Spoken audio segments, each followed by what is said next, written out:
আসসালামু আলাইকুম আমার প্রিয় বন্ধুরা, আশা করছি আপনারা সবাই ভালো আছেন। বন্ধুরা, আজকের ভিডিওতে আমরা যে 10টি সহজ আমল করলে আল্লাহ তাআলা বিপুল সওয়াব দান করেন, সহিহ হাদিসের আলোকে এই আমলগুলো জানার চেষ্টা করব ইনশাআল্লাহ। দৈনন্দিন জীবনে আমলের গুরুত্ব অপরিসীম। শুধু ফরজ আমলগুলো অনেক সময় যথেষ্ট নাও হতে পারে, তাই নফল ও অন্যান্য আমল করা দরকার। কারণ হাদিসে এসেছে, বান্দার ফরজ আমলে ঘাটতি দেখা দিলে নফল দিয়ে তা পূর্ণ করা হবে। তো বন্ধুরা, চলুন জেনে নেয় যে 10টি সহজ আমল করলে বিপুল সওয়াব লাভ করা যায় এই বিষয়ে। নাম্বার 1, দৈনিক 100 বার সুবহানাল্লাহ পাঠ করা। এই আমলে 1000 সওয়াব লেখা হয়, 1000 গুনাহ মাফ করা হয়। সহিহ মুসলিমের 4/2073 নং হাদিস। নাম্বার 2, আলহামদুলিল্লাহ পাঠ করা। তিরমিজির 5/462 নং হাদিসে, ইবনে মাজাহের 2/1249 নং হাদিসে, সহিহ আল জামের 1/362 নং হাদিসে এসেছে যে আলহামদুলিল্লাহ আমলের পাল্লা ভারী করে দেয় এবং এটি সর্বোত্তম দোয়াও বটে। নাম্বার 3, লা ইলাহা ইল্লাল্লাহ পাঠ করা।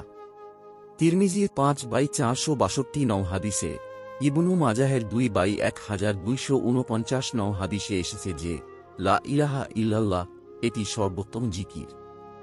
নাম্বার 4, সুবহানাল্লাহ ওয়ালহামদুলিল্লাহ ওয়ালা ইলাহা ইল্লাল্লাহু আল্লাহু আকবার। সহিহ মুসলিমের 4/2072 নং হাদিসে এসেছে যে এই বাক্যগুলো আল্লাহর নিকট অধিক প্রিয়। নবীজি সাল্লাল্লাহু আলাইহি ওয়াসাল্লাম বলেন, পৃথিবীর সবকিছুর চেয়ে আমার নিকট এই বাক্যগুলো অধিক প্রিয়। নাম্বার 5, দৈনিক 100 বার সুবহানাল্লাহি ওয়া বিহামদিহি পাঠ করা। এতে সমুদ্রের ফেনা পরিমাণ সগীরা গুনাহ থাকলেও তাকে মাফ করে দেওয়া হবে। সহিহ আল বুখারীর 7/168 নং হাদিস, সহিহ মুসলিমের 4/2170 নং হাদিস।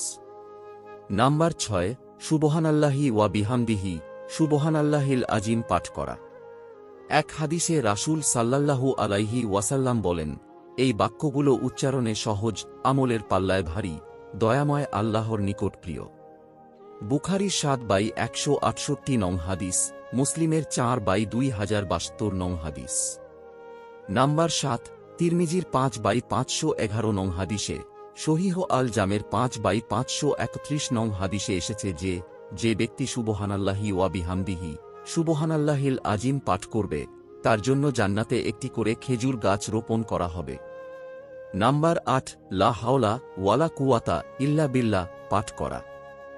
মহানবী সাল্লাল্লাহু আলাইহি ওয়াসাল্লাম বলেন, লা হাওলা ওয়ালা কুওয়াতা ইল্লা বিল্লাহ হচ্ছে জান্নাতের গুপ্তধন সমূহের একটি। সহিহ বুখারীর 11/213। নাম্বার 9, সুবহানাল্লাহ ওয়ালহামদুলিল্লাহ ওয়ালা ইলাহা ইল্লাল্লাহু আল্লাহু আকবার ওয়ালা হাওলা ওয়ালা কুওয়াতা ইল্লা বিল্লাহ পাঠ করা। রাসূল সাল্লাল্লাহু আলাইহি ওয়াসাল্লাম বলেন, এই বাক্যগুলো হল অবশিষ্ট নেক আমল। আহমদের 513 নং হাদিস, মাজমাউজ জাওয়াইদের 1/297 নং হাদিস। নাম্বার 10, এক হাদিসে এসেছে, যে ব্যক্তি আমার প্রতি একবার দুরূদ পাঠ করবে, আল্লাহ তাআলা তার প্রতি 10 বার রহমত বর্ষণ করবেন। রাসূলে পাক আরও বলেন, যে ব্যক্তি আমার প্রতি সকালে 10 বার এবং বিকেলে 10 বার দুরূদ পাঠ করবে, সে ব্যক্তি কিয়ামতের দিন আমার সুপারিশ পাবে। আত তারগিব ওয়াত তারহিবের এই 273 নং হাদিস।